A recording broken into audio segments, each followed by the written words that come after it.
բարեկամներ, ժողովուրդ, ես ուզում եմ դիմել ձեզ բոլորիդ եւ ասել, որ մի անհանգստացեք, ամեն ինչ նորմալ է մեզ հետ։ Նոր այստեղ լրատվամիջոցներում տեղեկություն է դուրս եկել, իբրև ես ասել եմ, որ Իվանյանի դեպքերի մասին 1992 թվականին մի ձև է մեկնաբանել, որ ես ասել եմ, որի հակմրակ։ Ես ասել եմ, որ դա պատասխանատուն հենց այս կողմն է, ադրբեջանական կողմն է, եւ դա եղել է մեր իշխանական պայքարի արդյունք։ Բացի դրանից երբեք չեմ ասել, որ գոյություն ունի Իվանյանի ազատագրման համար պարգև։ Դա նույնպես սխալ է ձևակերպված։ Վաղը ես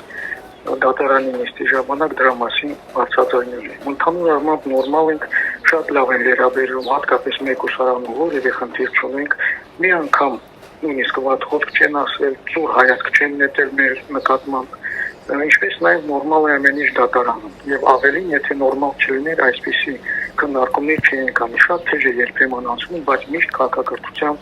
սահմաններում։ Մնացածը ամեն ինչ նորմալ է, իհարկե շատ են կարոտում մեր ընտանիքներին, իհարկե շատ ենք մտահոգված մեր հայ ազգի ճակատագրի մասին, գիշեր-ցերեկ մտածում ենք, բայց ամեն ինչ նորմալ պիտի լինի։ Վաղը հայոց մեծ եղերնի 110-րդ տարելիցն է, հոգով մտքով ձեզ հետ եմ, հոգով մտքով